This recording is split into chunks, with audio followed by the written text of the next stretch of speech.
it was then I even learned the word cordwainer. They are called cordwainers. Those who make footwear. They are called so they are not regular. They are not cobblers. Cobblers. No. So people say cobbler. Cobblers repair, or cordwainers produce. So what?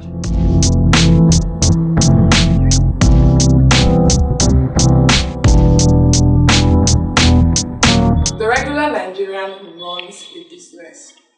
However, with the current state of the economy in Nigeria, it's been quite difficult to run a business and manage it. In these cases, some businesses have packed up, some have given up, but we still have those that have decided to forge ahead and continue no matter how it comes. Join me in this episode of Business with Jarikre, and we have the CEO of Jarikre Fashions. Good afternoon, sir. Good afternoon. I like what you're wearing. Thank you. So, introduce yourself, introduce your business, and tell us what it entails. All right. Yes. Welcome to Jarikre Fashion. To be honest, this has been a dream, and you know how dreams go. At some point, you have to come to reality. And for me, I would say we're beginning to enter the reality of this dream. It started 2018 when I was trying to find a reliable footwear brand to wear. And most of the brands I found were either very expensive or low quality. So I kept asking myself, there has to be a way around this, right? How do I ensure that I'm not spending as much, because this was like 2018. I've not started making money as it is. Around 2024. Yeah, and this is 2024. So I was trying as much as possible to see how I could manage myself in terms of living within my means. After all my research, I said, you know what, I'm going to do this thing myself. And so I looked for a local footwear maker. It was then I even learned the word cordwainer. They are called cordwainers. Those who make footwear. So they are not regular. They are not cobblers. Cobblers. No. So people say cobbler. Cobblers repair, or cordwainers produce. So what should I have no idea. Maybe it's just our local way of saying these things. Okay. But yeah, so I got one close to where I was living, and I approached them and said, okay, I would like to produce for myself. And at that point, I now realized I did not even know the design I had in mind. So he had to show me like design. Had to go over them. Spends the night trying to pick perfect design, because at that point in my life, I just needed 2 pairs of shoes, one for work and one for every day. Yeah. So we finally arrived at 2 designs. Gave him, he produced for me, and it came out really well. But I did not understand how well it came out until I got to the office the following week. So I got in and someone saw my feet and made the comment like, nice shoes. And I had even forgotten at that point. But the moment he said nice shoes, I was like, oh wait. That's noticed you wore a shoe. I wore something different this week. And so the comments came in up to 3 times that day. Okay. It did not still register in me then. And later on during the week, we had a client meeting, and so I wore the other one. Oh. And then the comments came in again, and I'm like, wait a minute, I think there's something here. And so I decided to just, think about it, do a bit of research, understand what, it entails really. And it's not like I was very encouraged at the beginning, but I took that step to, just out of curiosity, started from curiosity, like, what is really this whole footwear thing about, But looking around now, you would see that we're even beyond footwear. So there's apparel, there are accessories, and the likes. So yeah, started as just footwear, producing for only guys. So I convinced someone in the office to do a pair. They loved it. They called someone, and that's how I started, from one pair really, and it built on like that. So yeah, that's quite interesting. Knowing fully well that your request for your business came from curiosity. Yeah. I put it to you that a regular Nigerian that gets numerous comments would only want to acquire more footwear instead of seeing the turning into opportunity. a business. So that is like a very, very big thing that you're literally thinking big, you're thinking it's a bit wide. Because I promise you, the average Nigerian would think of acquiring more. Well, to be honest, I did not have the money to acquire more anyway. So it's just like, okay, how do you support your existing source of income? So it's more like a necessity. Yeah, so necessity made me, I like, okay, you know what? There's something here. I'm already earning X amount, working in advertising agency, so I can just have something on the side, and here we are. That's very, very mind blowing. Honestly speaking, that's very, very mind blowing. Thank you. So, how can we get you on the social media platforms you have?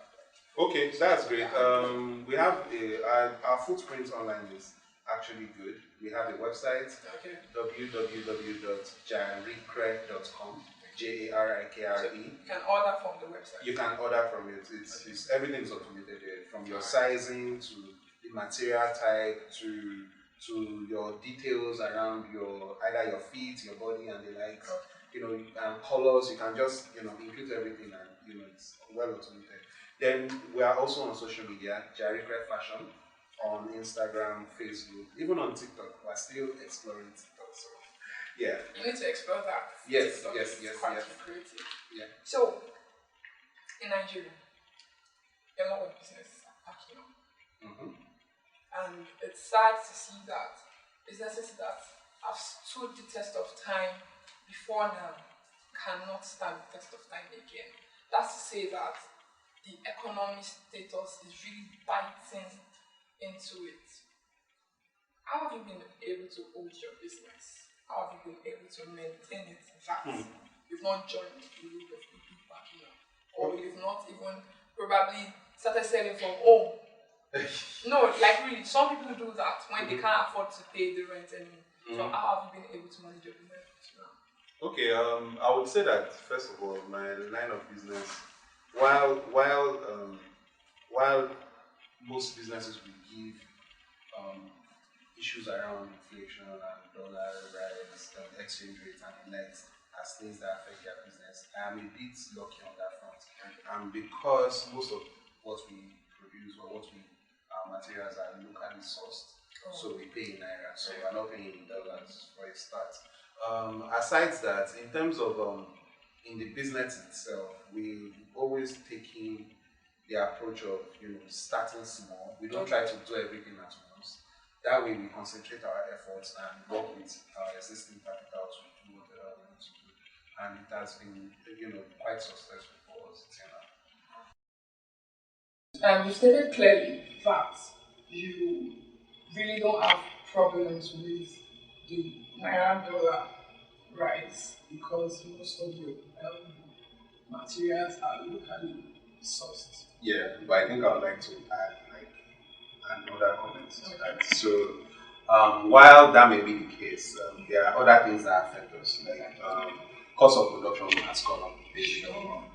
The impact on the removal of fuel subsidy has affected us, meaning regardless of whether we are sourcing locally or not, more funds going to going to getting alternative power sources and the likes. So yes, subsidy removal has affected us, but directly dollar hasn't exactly affected us.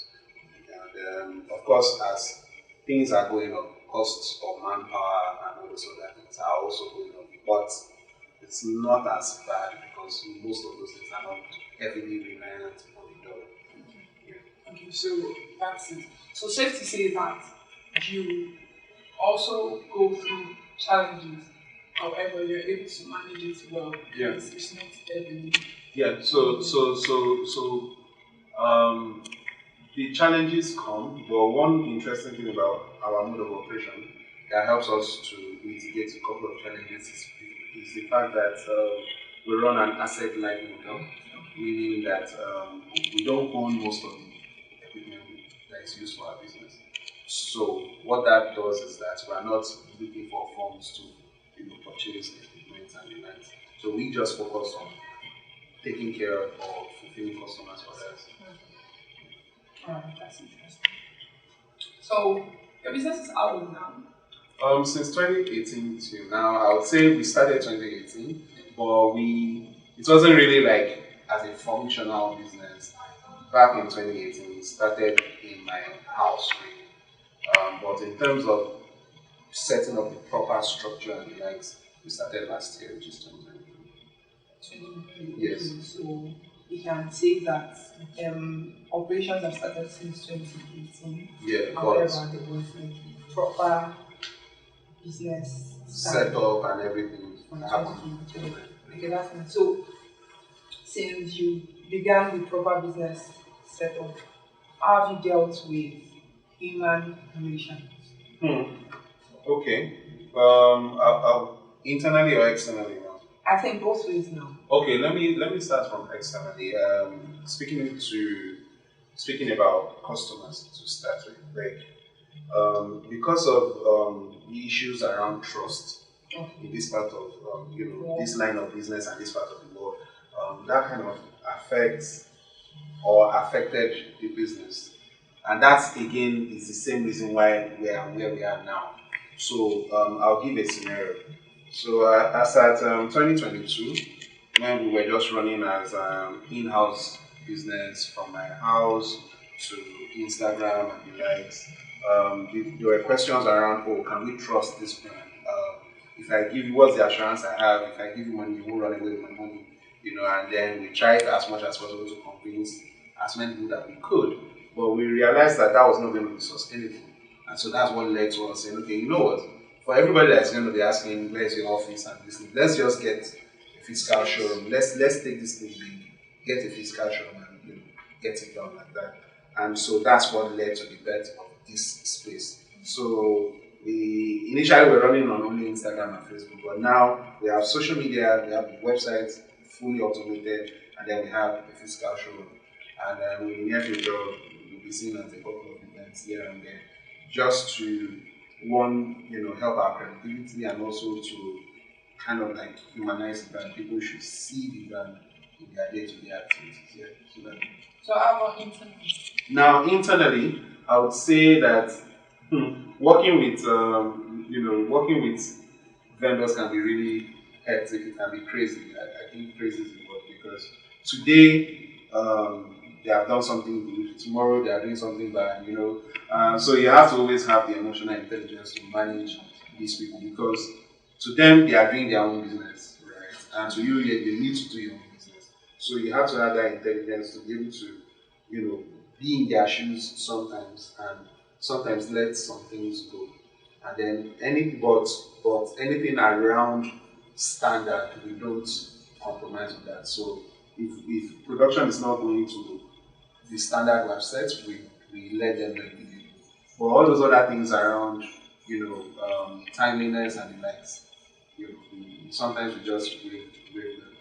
Okay. So with what you've said, it's quite evident that you are very big on customer satisfaction, because deciding to set up a space because of you wanting people to trust you is a whole lot, because I'm very sure it can sound intense. Oh yes, it is. It is. So that's like, it's quite obvious that you're really, really good on customer satisfaction. And that leads me to the question of, do you have a particular market strategy that you use to get customers? However, it could be, I would like you to be careful on how you answer it, because I do not want you to open your market strategy to your competitors.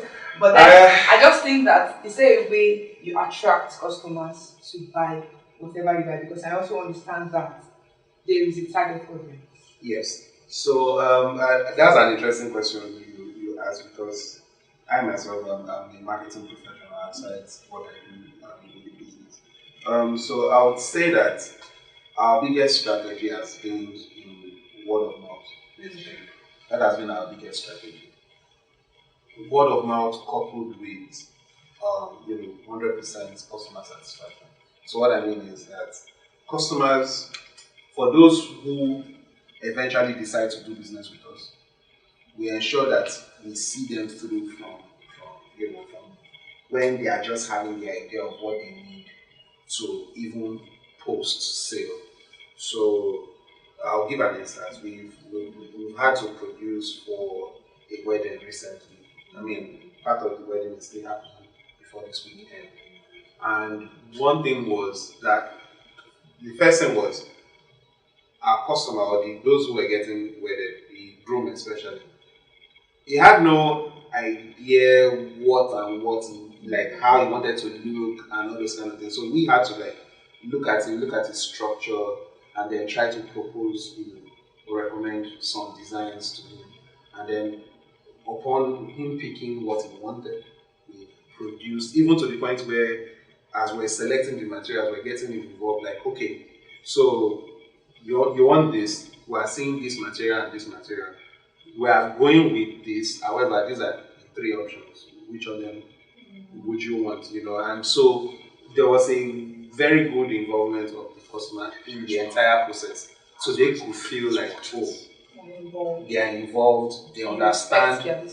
Exactly. So there were some decisions we wanted to take, and the customer said, no, this is how they would prefer. And we went with theirs. And at the end of the day, everything came out really nice. So I would say that your satisfying your customer is your first business. Of course, making profits is like everything, but satisfying your customer to the point where they are able to refer you to a friend, to an associate, that is bigger than any other form of marketing, in my opinion. So that has always worked for us. Not just that, but also the other activities we do online and the likes. Okay. Do you have any regrets in building this business? I would say not doing it faster than now. Like I think I should have come out way earlier. I took a lot of time in testing the water, testing the market. I did a lot of testing, really. Put a lot of money into different things, just testing, and here we are. If I look at it in hindsight now, maybe I do not regret, because I mean those testings, those experiments have led to where we are now. So yes. You've heard it from the CEO of Jarikre Fashion. Thank you once again. Thank you very much. I am Mishola Samiat. Hi guys, I am Alfred Jarikre, and I am the CEO of Jarikre Fashion. You can interact with us on our website and on our social media pages. On our website, go to jarikre.com, and on social media, you can find us at Jarikre Fashion. Looking forward to doing business with you.